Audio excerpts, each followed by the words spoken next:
everyone. Russia and China continue cozying up to one another. And here's the thing.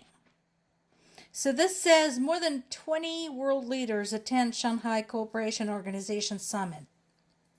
Why? I'm just curious. Most of the participants are not exactly our favorites, so to speak. China, Belarus, India, Iran, Kazakhstan, Kyrgyzstan, Pakistan, Russia, Tajikistan, Uzbekistan, Mongolia, Turkmenistan, Armenia, Azerbaijan, Cambodia, Egypt, Myanmar, Maldives, Nepal, Turkey, Indonesia, Laos, Malaysia, Vietnam. But notice Turkey is in there. Turkey, who is a NATO member. Turkey, who wants to be an EU member. Are you noticing this? NATO and EU? You paying attention to this? Because you should. That is one of your neighbors rubbing shoulders with one of your direct enemies, with actually more than one of your direct enemies, Russia being the primary one. Just saying. Meanwhile, speaking of Nero playing the fiddle while Rome burns, there has been a veritable epidemic of parties and festivals in Moscow this summer. So while the country's economy is falling to pieces, while Russia had crossed 1 million casualties in the war in Ukraine while continuing to be stuck in the same place for months on end, basically the government is offering a wide range of entertainment to keep people distracted. And keep in mind, this is just Moscow.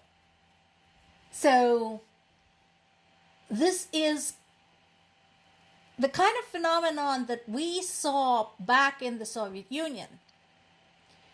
Moscow, St. Petersburg, to some extent, a few other big cities were like a different planet back then, and it's still the case. It was this concentration of wealth, entertainment, prestige, beauty to some extent. The moment you stepped your foot out of Moscow, it was basically 19th century. To put this even more into perspective, please keep in mind, and you're free to fact check me on this, around 35 million Russians, or about 1 in 4 people in Russia, live in homes without an indoor toilet. More than 1/5 of Russian households does not have access to a centralized sewage system. As recently as 2019, only 62.7% of the population had the usual amenities of modern life, such as running water, plumbing, and heating. There's a huge difference between urban and rural areas. In rural areas, nearly 2/3 of households lack indoor toilets. Many rely on outhouses or have no sewage at all. So, and now that the economy is basically all about the war, it's getting even worse because, as I mentioned before, nothing is getting fixed right now.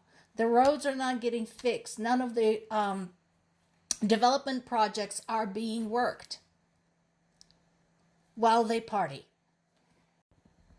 Meanwhile, the war continues.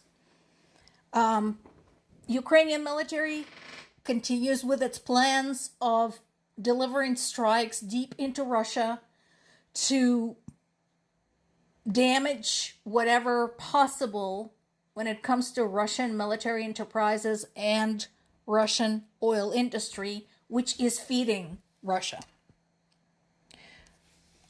And once again, I am hoping that after the ridiculous statements by the White House officials that Europe is doing this, I hope Europe really will stop working with the US once and for all, or at least until US has a normal government. A former parliamentary speaker, Andriy Parubiy, was killed in Lviv. He was one of the key figures in Ukraine's 2013 pro-European Maidan revolution. That is very telling. He is one of the people who was there at the very onset, who witnessed it and who drove the revolution.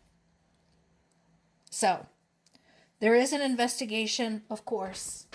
But again, the fact that somebody like that has been assassinating is suggestive. And I'm kind of wondering what's going to come out of the investigation. I would not at all be surprised if Russia is behind this.